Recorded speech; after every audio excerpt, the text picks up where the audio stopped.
अस्सलामुअलैकुम जी, welcome back to my YouTube channel. कैसे हैं आप सब? आई होप आप सब बिल्कुल ठीक ठाक होंगे, खैर खैरियत से होंगे। हम सब भी अल्हम्दुलिल्लाह बिल्कुल ठीक ठाक हैं।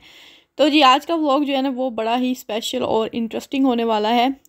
बेसिकली मैं आपको ग्रोसरी करती हुई नज़र आ रही हूँ, लेकिन यहाँ पे बात करेंगे हम कुछ और। इस टॉपिक पे वीडियो बनाने के लिए ना मुझे काफ़ी टाइम से बहुत से लोगों ने बोला हुआ था, लेकिन जो है ना मैं बस अपनी मसरूफियत में और कुछ अपनी सुस्ती में इसको थोड़ा इग्नोर करती जा रही थी। लेकिन ये है कि अभी मैंने थोड़ी सी इसके मुतालिक जो है ना वो इन्फॉर्मेशन जमा की है थोड़ी सी अपने घर से ही, क्योंकि ये व्लॉग रिलेटेड है स्पेन में लिविंग कॉस्ट से मुतल्लिक माहाना अखराजात के। स्पेन में एक फ़ैमिली अगर रहने के लिए आती है तो उसके मंथली कितने जो है ना वो फिर अखराजात होंगे कि वो उसमें आसानी से जो है ना यहाँ पे स्टे कर सकें।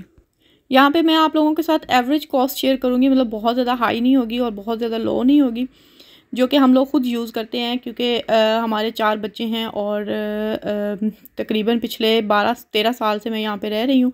तो उस हिसाब से जो अखराजात है, ज़ाहिर-सी बात है अभी दिन ब दिन जो है ना वो अखराजात में इजाफा ही होता जा रहा है, क्योंकि महंगाई जो है ना वो बिल्कुल भी रुकने का नाम नहीं ले रही। हर गुजरते दिन के साथ ना महंगाई ने भी जो है ना ऊपर जाना स्टार्ट किया हुआ है। तो खैर चलते हैं अपनी। सबसे पहले जो है ना मैं आप लोगों को बताऊँगी यहाँ पर जो है ना घर ज़्यादातर जो है ना यहाँ पर किराए पर ही घर लेते हैं लोग। तो बहुत कम होता है कि वो अच्छे से मतलब सेटल्ड हों और बाद में फिर घर ख़रीदें। लेकिन नॉर्मली जो लोग आते हैं यहाँ पे तो वो रेंट पे ही रहते हैं। तो रेंट जो है ना यहाँ पे आज के दौर के हिसाब से मैं बताऊंगी आपको, अगर आप 3 कमरों का घर लेते हैं, अपार्टमेंट लेते हैं, तो वो 900 से 1000 यूरो में आपको पर मंथ जो है उसका किराया जो है वो अदा करना पड़ेगा। ये एवरेज कॉस्ट है। और आजकल जो है ना स्पेन में वैसे बहुत ज़्यादा घरों का इशू चल रहा है, लोगों को घर जो है ना वो मिलते ही नहीं है। तो जिन लोगों ने फैमिलीज़ बुलवानी है ना उनको सबसे बड़ा मसला जो है ना वो घर का है, क्योंकि आप फैमिली को तब तक नहीं बुलवा सकते जब तक आपका किसी घर के साथ कॉन्टैक्ट नहीं होता, आप उस घर में रह नहीं रहे होते। लाइक 2 लोग भी जो है ना बुला सकते हैं, एक घर में 2 फैमिलीज़ भी रह सकती हैं, अलाउड है यहाँ पे स्टार्टिंग में। तो खैर फिर भी डिवाइड भी कर लेते हैं बहुत से लोग। अगर फैमिली छोटी है, अगर आपकी जस्ट एक वाइफ है और एक आध बच्चा है तो एडजस्ट हो जाता है।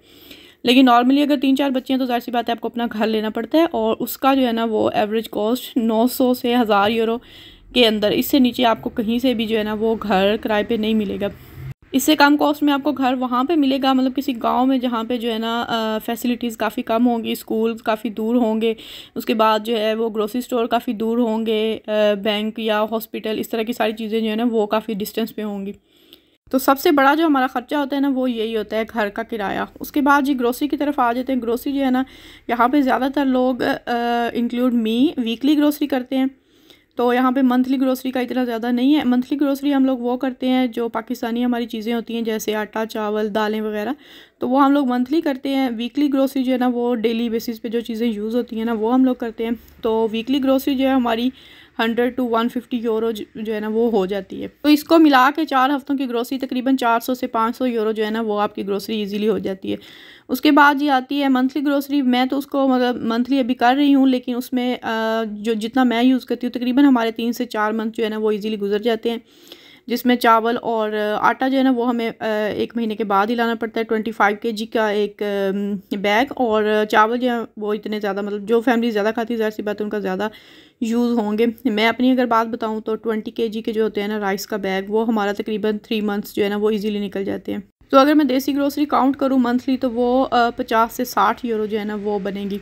और नेक्स्ट आ जाता है हमारा मीट वगैरह। मीट जो है ना वो वीकली अगर मैं बताऊं तो 20 to 30 यूरो का वीकली आता है। मतलब आप हफ्ते में एक दफ़ा अगर चिकन बनाते हैं, एक दफ़ा आप बीफ बना लेते हैं या कुछ और कर लेते हैं, तो 20 to 30 मिनिमम जो है ना वो आपके लाजमी जो है वो खर्च हो जाएंगे।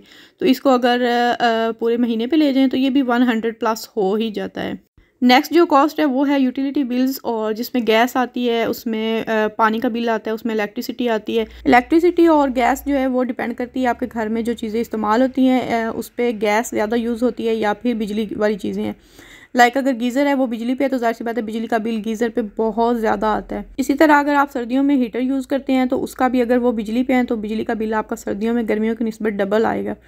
और इसके साथ ही जो किचन में यूज़ होता है गैस, वो ज़ाहिर सी बात है गैस ही होता है, बिजली भी होती है। बहुत सारे यहाँ पे स्टोव जो है ना वो इलेक्ट्रिसिटी पे हैं। तो जो एवरेज है जो हमारा है वो तकरीबन गैस का बिल हमारा आ जाता है 30 to 40 यूरो मंथली।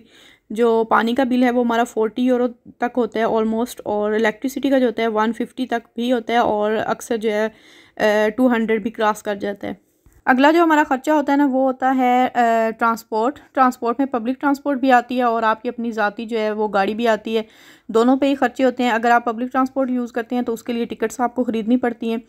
तो वो मैं अगर अपना बताऊं तो हमारी इतनी ज़्यादा यूज़ नहीं होती है, क्योंकि हम लोग बस यूज़ करते हैं कभी कभार ही, और बच्चों को स्कूल वगैरह छोड़ने के लिए अगर कभी बारिश वगैरह हो तो। और गाड़ी का ख़र्चा हमारा बहुत ज़्यादा है, क्योंकि ज़ाहिर सी बात है अगर आप गाड़ी रखते हैं आपने उसकी इंश्योरेंस करवानी होती है, उसके रोड टैक्स देने होते हैं, उसका पेट्रोल वगैरह जो है वो यूज़ होता है। तो इंश्योरेंस जो है ना यहाँ पे तकरीबन 6 मंथ की या फिर 1 ईयर की होती है।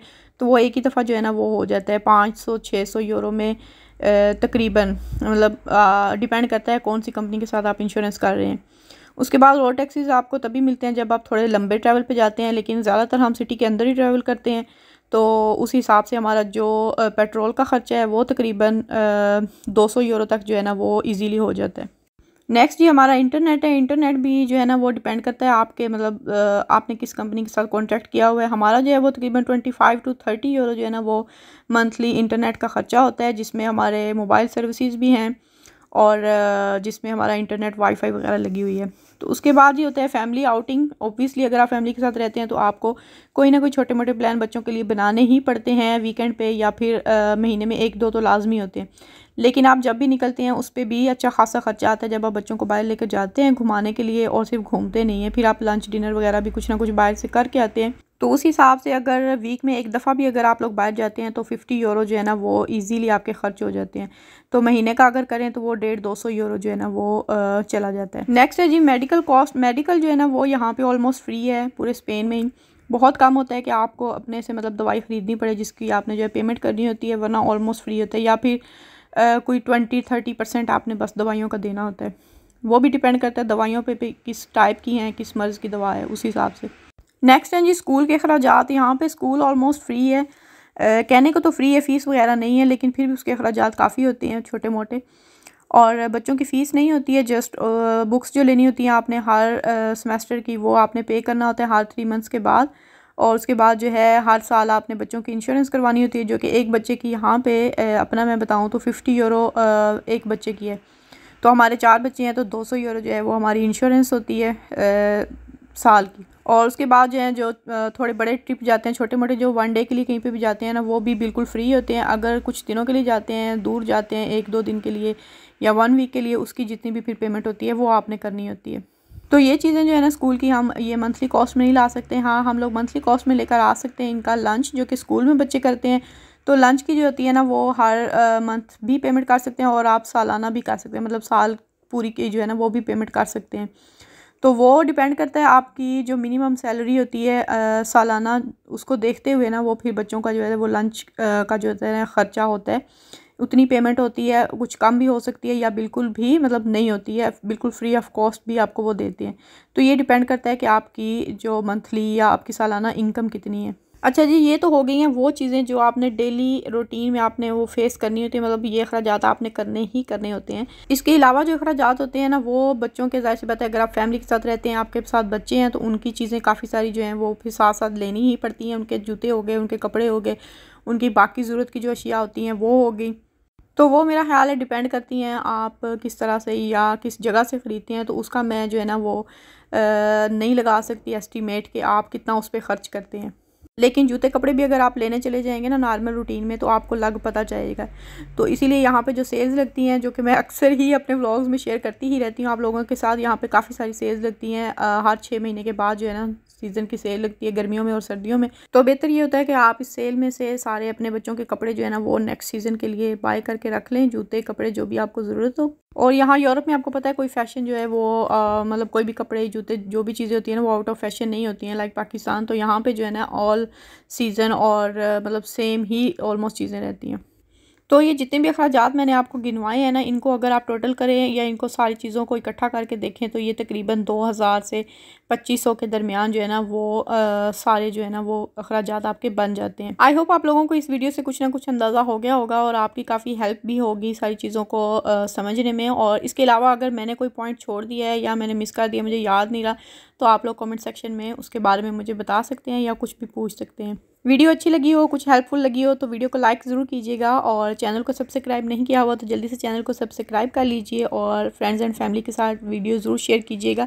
मिलते हैं इंशाल्लाह नेक्स्ट व्लॉग में। तब तक के लिए मुझे दीजिए इजाज़त। अपना बहुत सा ख्याल रखिएगा, दुआओं में याद रखिएगा। अल्लाह हाफिज़।